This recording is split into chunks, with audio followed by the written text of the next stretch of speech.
Film's greatest merit is its power to instill a sense of wonder into us, the audience. At one point, moving images themselves were spectacular enough to produce that. As time went on, the fantastic film, the presentation of worlds outside of our own, showed itself to have the greatest staying power.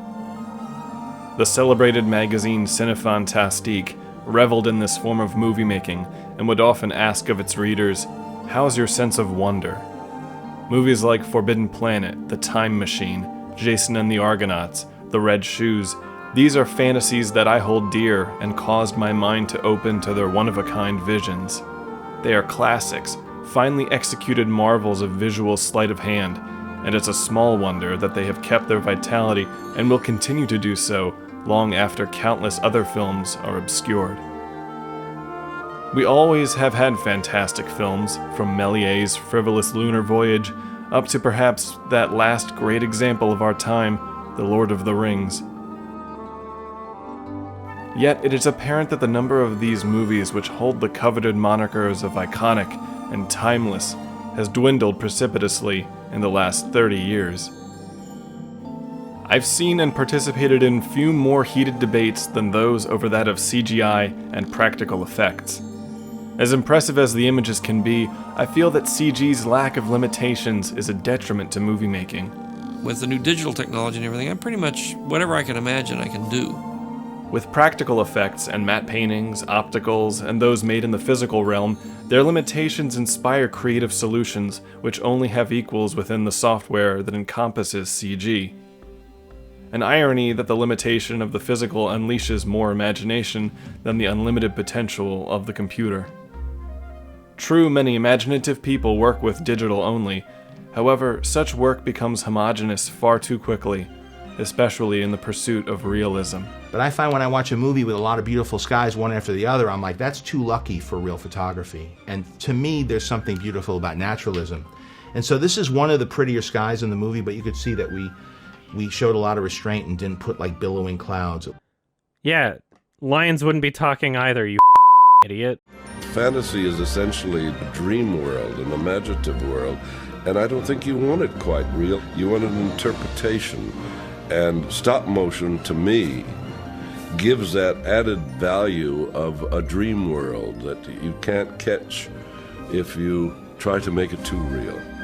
To not be realistic is a criticism lobbed at older special effects and productions because often a movie has not totally obscured the source of its trickery, or has severed ties with the everyday. To criticize a film and say that it looks fake, even if it has been painstakingly made by craftsmen and artists, is as ridiculous as saying that the set on a stage is just a set, or that someone flying is only suspended by wires, or it's only a model. It's typically made by younger people who gather that CG is the absolute standard, since much of our lives have been claimed by the digital realm. For something to be good, it has to be realistic, is the mindset. This implies that art needs to be a one-to-one analog of reality, with handheld cameras and grittily immediate effects. And yet, with this mindset, movies often lose their ability to transcend reality. Gone is their poetry, the timeless qualities which appeal across generations. Not to mention that miring filmmaking and particularly special effects in realism locks cinema into one style, making even the fantastic mundane, when there are so many ways to represent a world and the emotions of that world. The observation that a movie isn't realistic is for many of us redundant and usually made with a bitter sentiment, one unwilling to enter the spirit of the proceedings. I see we're in a not very helpful frame of mind. In Jean Cocteau's 1946 version of Beauty and the Beast, he begins the film by invoking the childlike sense of wonder needed for these kinds of stories to exist. Often to mock what is on screen comes from an embarrassment with the vulnerability one undertakes when engaged with art. An insecurity that if you don't dismiss and pick apart the artifice on screen, somehow you won't be seen as savvy, or worse, you could be seen as a child. As Cocteau says, children believe what we tell them, so for a little while, why not believe what these movies tell us with their visuals? Cinema has had a varied span of eras, just as painting has. Even with technical limitations, it was a conscious decision on the filmmakers to present such spectacles in these ways. those limitations proved to be a blessing. For an effects shot to look plausible, the camera had to be limited in its movements, which allowed the image to remain on screen as a cohesive composition long enough for it to brand itself in the audience's memory. I mention plausible because even if something is not completely realistic, if it feels true to life, then it still works. This is why animation, or even drawing itself, is able to function at all. A cartoon drawing is an idealized form, often not very realistic, but when animated, its movements and weights can be applied believably to give it life. The reason Walt Disney coined the phrase the plausible impossible to apply not just to animation. But imagine deriding a piece of work by Richard Williams because it's only just drawings and not photographs. Movies were once imitations of the stage, but as their own art form, they took the best of painting, applying skillful compositions and placement within scenes. One has to remember these were motion pictures. What is a picture? What made a successful picture? It was the combination of artful elements within it, composition, value, narrative, etc. In film, those living scenes, one after another, breathe as one total picture. It's important to remember that art is artifice. When given its proper place, we can understand how it is not just the reflection of our reality, but a heightened one, which also seeks to restore those beautiful and true things which have been lost to us. Cinema can approach visceral reality, and has done so quite successfully, yet the best examples of this pull away into suggestion and poetry before long. The emphasis on a near-documentary realism in all aspects of genre, including fantasy, is a hindrance more than a boon. And the emphasis on realism has hurt the staying power of these films over the years. If something is rendered in the highly detailed and veristic animation of CG, it impresses and dazzles at first, but soon it creates a distance that prevents it from becoming a dreamlike space. Just the right amount of distance from reality helps to conjure things, but if it is bogged down in the glut of detail that CGI affords, it numbs the senses rather than engages them. A drawing done to look exactly as a photo is often less true and less emotionally stimulating than one with more character and style. Perhaps it's all down to the kind of story being told, but think about the kinds of fantasies that have become indelible and the sorts which barely cling to any longevity on its own merit without the crutch of studio marketing and overhyped fandom. Take a beautiful movie like The Tales of Hoffmann. This film may at first glance appear very phony.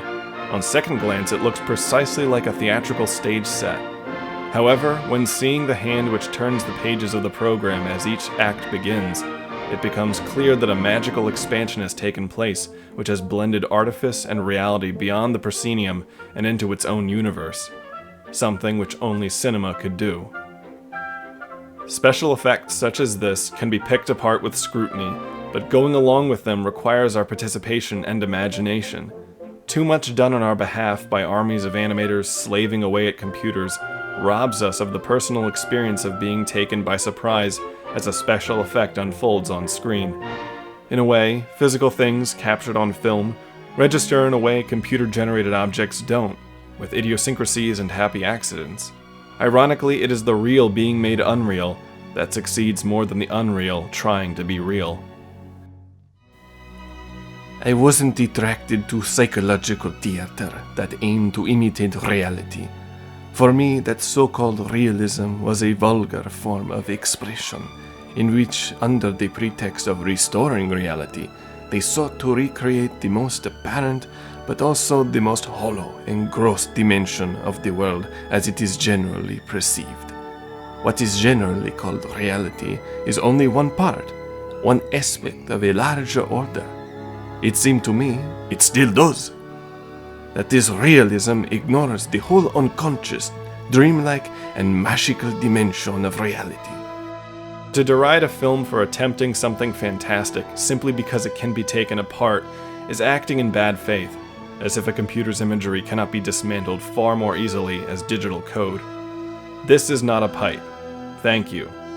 For all art, artifice, it is our imaginations that hold it together, and letting others imagine everything for us in hollow computer-generated colors dilutes the experience and the impact.